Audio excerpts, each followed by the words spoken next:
Conversando, a gente se entende.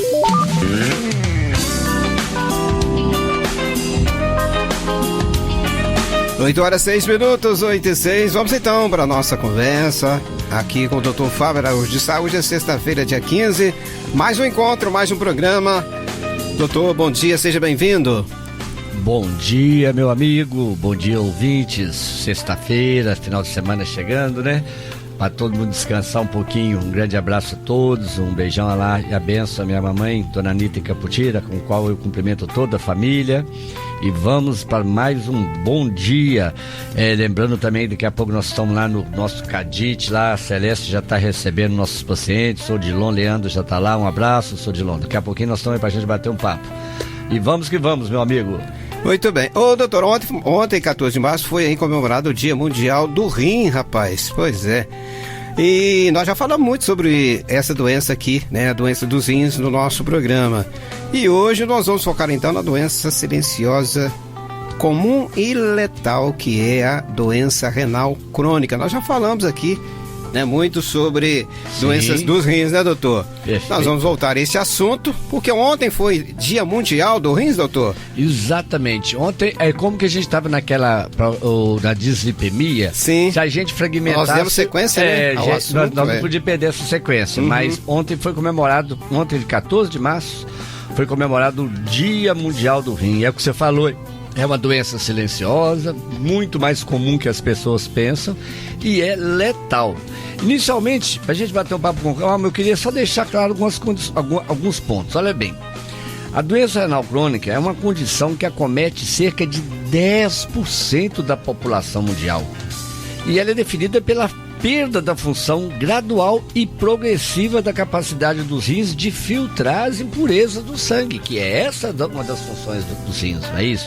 Ele é um filtro, ele filtra as impurezas. A partir do momento que essa capacidade que os rins têm de filtrar começa a perder, e aí que é negócio, ela vai perdendo aos poucos a doença renal crônica. E a gente sabe que o diabetes, a pressão alta, principalmente esses dois mal controlados, são as principais causas da doença renal crônica no Brasil e no mundo. Por isso que quando a gente fala, todo diabético já tem aquele medo mesmo de falar, da diálise, eu morro de medo de parecer na diálise. Só que a maioria dos diabéticos também tem pressão alta. Só a hipertensão arterial, que nós falamos há poucos dias atrás num programa aqui, vocês lembram? Então, a pressão alta por si só já pode afetar os rins. Então, aquele negócio daquela pressão que você falou que dia, 14/9, doutor Fábio, tem que preocupar? Tem. Água mole e pedra dura, não é assim que a gente fala? Então, só uma pressão alta, às vezes nem tão alta, mas durante muitos anos, e como que ela é silenciosa, quando descobre, você já pode estar com os rins totalmente paralisados. Uma outra coisa muito interessante, e isso é triste a gente falar isso aqui, mas olha bem que coisa absurda. Cerca de 80% das pessoas que procuram estão subdiagnosticadas, ou seja, pode ter a doença e não foi diagnosticada, 80%. Então nós estamos querendo dizer que cada 100 pessoas que às vezes está passando lá no consultório, dessas aí, 80 pode ter a doença renal crônica. Olha que interessante, uns dados alemães, por exemplo, que olha bem, Alemanha, hein? Não estou desfazendo de nós aqui do Brasil, não, mas a estrutura, né, social, médica, cultural da Alemanha é outra conversa. Na Alemanha, esses dados, olha bem, 30% dos pacientes que já estão na fase final, quase entrando na diálise, os rins deles já estão precisando quase que de diálise, ainda não entrou não, mas já está assim, por questão de meses ou ano vai entrar na diálise. Isso lá, 30% não estão diagnosticados.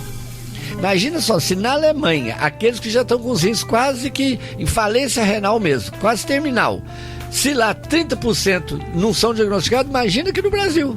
Imagina na nossa realidade, tá vendo? Então por isso que ela é muito importante que a gente tenha noção da gente, e por isso que também é comemorado um dia especial mundial dos rins, para alertar todo mundo. Como o pessoal fala, mas tem dois, tá, dá para beber com um só. Pois é, mas se Deus fez dois, vou conservar os dois, não é verdade? Muito bem. Eu que tive, né, um irmão que veio ser, né, renal crônico e veio até a falecer, né? E chegou a fazer diálise? Fez muitos anos. Ele era diabético? Ele não teve diabetes. Pressão. Mas, teve pressão alta. E outras causas, né? Não é só essas duas ele que causam. Ele foi uma infecção, né? Tá vendo? Que causou e que ele, né, veio a perder aí os rins e se tornou, né, um renal crônico. É isso aí. Hemodiálise, muito tempo e é triste pelo seguinte, que a pessoa depois que entra na hemodiálise, é difícil ele sair disso, né? Sim, muito difícil, né? Tentou muitas vezes aí o transplante, né? Isso. Mas infelizmente não foi possível. Mas doutor, muito bem. Vamos conferindo a hora certa, agora são 8 horas mais 11 minutos, 8h11. Agora, para que os ouvintes fiquem bem esclarecidos, doutor, qual que é a diferença da doença renal aguda e também a crônica, doutor? Isso, porque quando a gente fala no dia, né, mundial do rim, a gente já está quase que focando já para não deixar ela chegar à cronificação, ou seja, verdade, né? Porque os rins, nós acabamos de falar, que eles são responsáveis para filtrar o sangue. Então eles também, além de filtrar sangue, eles regulam a pressão, né? Agora, quando eles vão perder essa capacidade e vai deixar de filtrar, a pessoa é diagnosticada com insuficiência renal. Pronto, insuficiência renal. O rim começou a filtrar menos, é insuficiência renal. Agora, o que acontece?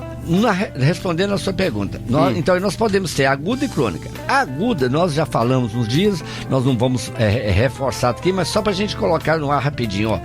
A renal aguda, a pessoa desenvolve a incapacidade de filtrar o sangue de modo reversível e temporário. Então, isso pode ser o uso do medicamento, às vezes um cálculo renal que ali obstruiu e fez uma hidronefrose, tirou a causa, o rim volta a funcionar. Tá vendo? Então, ele é reversível e temporário. Agora, no nosso tema de hoje, a insuficiência renal crônica não possui cura. Ela já é um caminho sem volta. E a pessoa precisa fazer uso de tratamento até mesmo a diálise. Agora, tanto a renal crônica quanto a renal aguda pode ocorrer em decorrência de outras doenças, como diabetes, hipertensão, presença de obstruções como cálculo renal, infecção, né? Então é isso aí que a gente tem que estar ligado, essas duas diferenças. A aguda você pode ser reversível e a outra a gente já não tem mais como fazer nada nesse sentido, a não ser mesmo diálise e tratamento paliativos, digamos assim. 8 horas 13 minutos. Se você tem aí uma pergunta pro Dr. Fábio, pode mandar aí no nosso WhatsApp 33 31 56 41. Doutor, e como que é feito aí o diagnóstico da doença renal crônica? Como que é feito então aí esse diagnóstico? Pois é, olha que coisa interessante. Quando a gente fala do diagnóstico, a gente sempre pensa muitas vezes, mas vai precisar de muitos aparelhos, vai precisar de muita coisa, de equipamentos muito sofisticados. Não, meus amigos, não. Olha bem, com o exame de sangue e exame de urina, já vamos resolver grande parte desse diagnóstico, de a gente chegar. Lógico que a gente tem ultrassom, tomografia, em certos casos a gente pode até ter que fazer uma biópsia, mas o que eu quero dizer é o seguinte, imagina só que a gente está, eu que tenho muita honra de ter trabalhado nas zonas rurais aqui da região quase toda, não só de Manhuaçu, mas também Caputira, São João do Manhuaçu, Pedra Bonita, Caparaó. Então a gente fui o segundo médico de saúde de família, eu e o doutor José Antônio Januário, que eu mando um grande abraço, uma endocrinologia, está formidável, um médico muito estudioso, uma pessoa maravilhosa. Então o que eu estou querendo dizer? Vamos supor que nós estamos lá naquele posto de saúde da zona rural. E o paciente chegou inchando, tá inchado, às vezes tá urinando menos, aqueles sintomas que a gente sabe do renal. A gente sempre lembrando que a pessoa geralmente amanhece com mais inchaço, né, com mais edema, como se diz o outro. Então, olha bem, eu preciso de 2 examezinhos bobos. Eu vou pedir um exame de sangue chamado creatinina. A creatinina, ela está em todos os exames de sangue. Você que está me ouvindo aí, é rotina. Quando você chega no laboratório que eles vão fazer exame de sangue, é muito difícil o médico pedir um exame de sangue, a não ser que é um específico. Já fiz o creatinina na semana passada, tá tudo bem, foi uma infecção, vou pedir o exame dali, não vou pedir outra creatinina à toa, digamos assim. Mas todo exame de rotina tem a creatinina, que é justamente para a gente medir aí a taxa de filtração glomerular, para ver como que os rins estão funcionando. Então tá, então doutor, creatinina eu já tenho aqui. Então você já tem essa creatinina aí? Que coisa boa. Tá, agora eu preciso também de um exame de urina. Esse exame de urina, olha bem, nós estamos conversando aqui pra gente, né? A gente sempre deixa, sempre um cuidado da gente não falar coisa que pode deixar duplo sentido. Há mais tempo, só fazia aquele exame de 24 horas de urina, que a pessoa levava o litro para casa e enchia a urina, deixava na geladeira lá, e daquilo era, como diz outro, é complicado. Hoje, a gente não há necessidade de fazer isso. Existe uma amostra única de urina, chamado RAC, Relação Albumina-Creatinina. O que nós vamos fazer? Vai dosar a albumina, é uma espécie de proteína na urina. Então, com esse exame de urina, simples. E esse exame de sangue, simples. Com isso, eu já tenho um parâmetro para que eu possa falar o seguinte: olha, realmente tem chance de estar com insuficiência renal. Tá vendo? Então ninguém tá precisando, mas eu vou pedir tomografia, aqui na roça não tem, vou pedir ultrassom, aqui também não tem. Não há necessidade. Então, com isso aí, com a creatinina e essa pesquisa da urina, eu já vou ter, inclusive tem aplicativo, de novo, igual nós falamos do FIB4, o FIB4 pro fígado. É muito fácil, é só você preencher esses dados assim, você vai ver que a pessoa, quando você vai dosar a taxa, a função renal do paciente, só precisa saber o quê? Olha, eu tô com o meu celular aqui na mão, J. Batista tá vendo aqui, se eu colocar, ele vai perguntar, masculino ou feminino? Eu coloquei, feminino. A idade, a creatinina. Pronto, com isso aqui o resultado já sai. Já tem um diagnóstico. Já tem um diagnóstico mostrando quanto que o rim está filtrando ou não, qual o percentual. Pronto, daí para lá, o que eu vou fazer? Eu tenho uma tabelinha aonde a gente vai classificar. Nós vamos ver que tanto que ele já perdeu. Então vamos supor, 90%, de 60 a 80, de 45, de 30 a 44, começou a passar de 30 para baixo, a gente vai ficar muito preocupada, redução grave.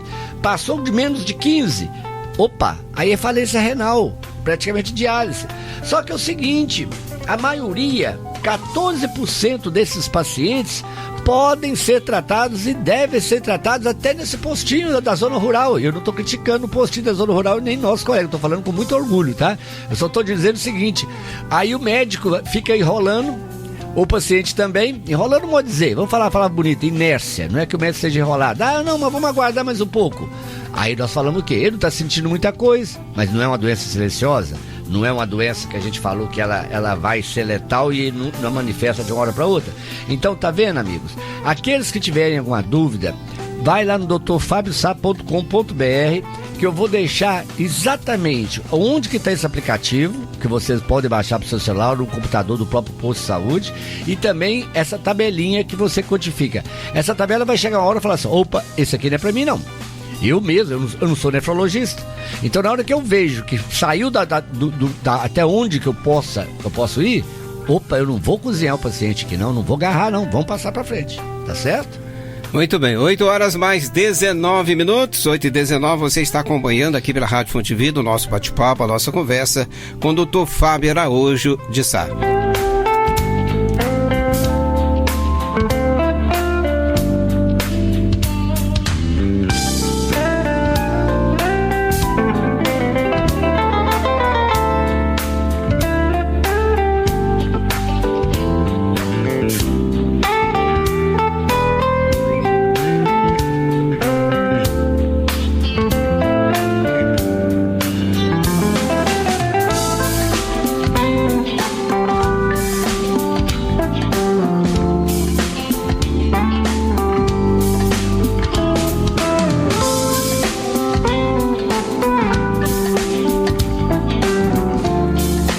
Vamos lá, vamos seguindo então com o nosso programa, o nosso bate-papo, doutor Fábio, 8 horas mais 20 minutos, 8h20.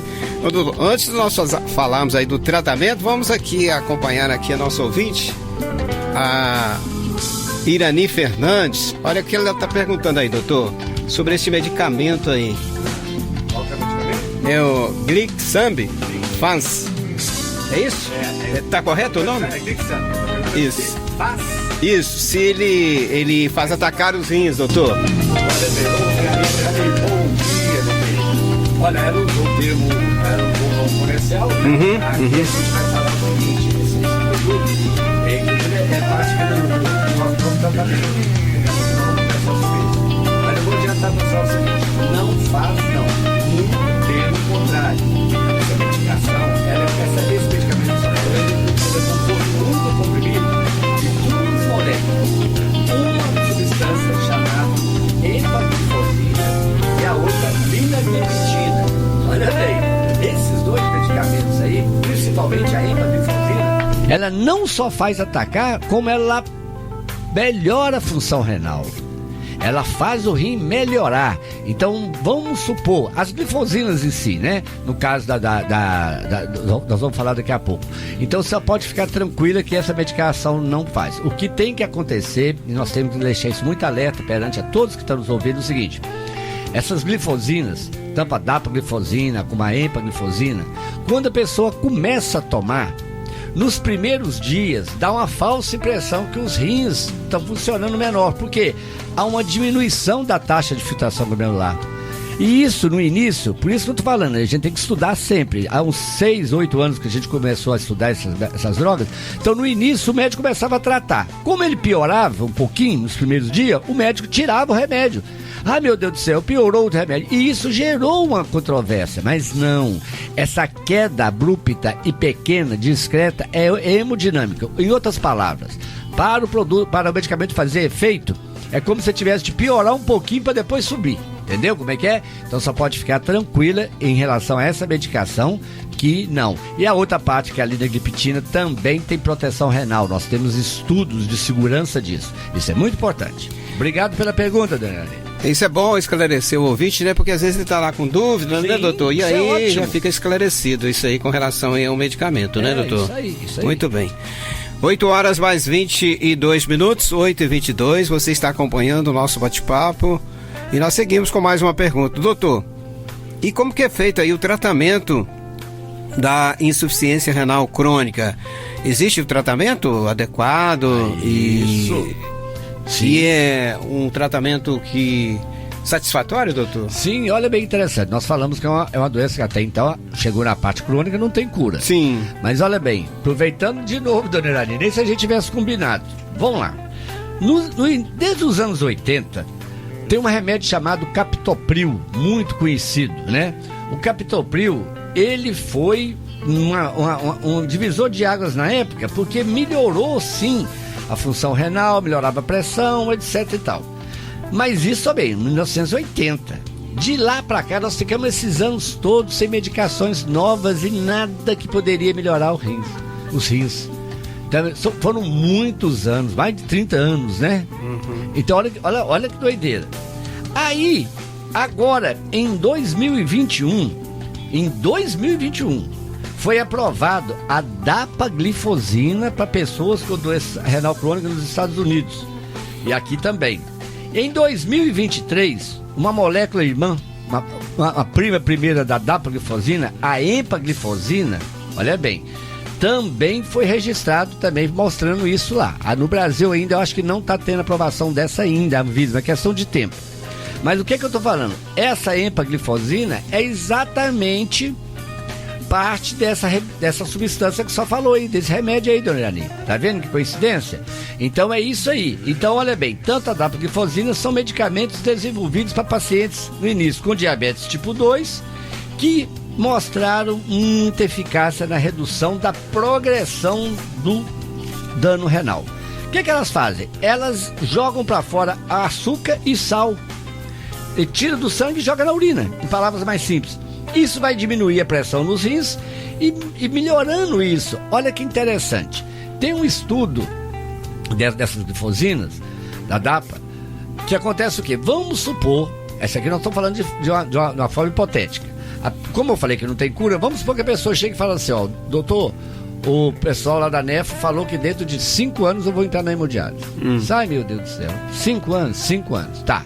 Com essa medicação, o que nós temos hoje, amanhã pode mudar as coisas. Com essa medicação, a pessoa até vai entrar na hemodiálise, não tem cura, mas vai demorar talvez 20 anos. Olha bem, de 5 até mais 15 anos. Aí é mais 15 anos. Nesses 15 anos, como diz, tem mais prazo de desenvolver novos tratamentos. Quer dizer, e o futuro a Deus pertence. O que eu quero dizer que é uma coisa que era imediata, né? Também em 2021, nós tivemos a aprovação dos Estados Unidos de uma molécula chamada finerenona.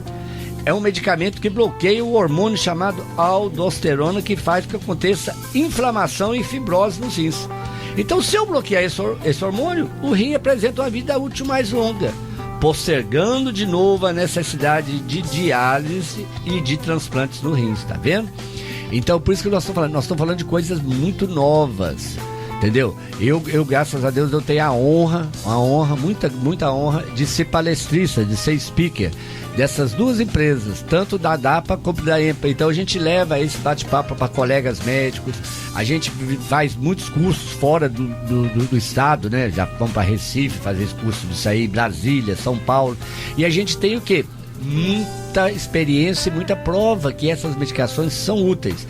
Então imagina só, juntando aí as glifosinas, agora a finerenona, tá vendo? Já surgiu mais uma. Então a tendência é essa, se a pessoa, mas isso, mais uma vez, faça o diagnóstico mais precoce, não é verdade? No Brasil, a Anvisa aprovou o uso da glifosina em pessoas com doença renal crônica. Já a finerenona só é liberada para quem tenha disfunção renal e diabetes tipo 2.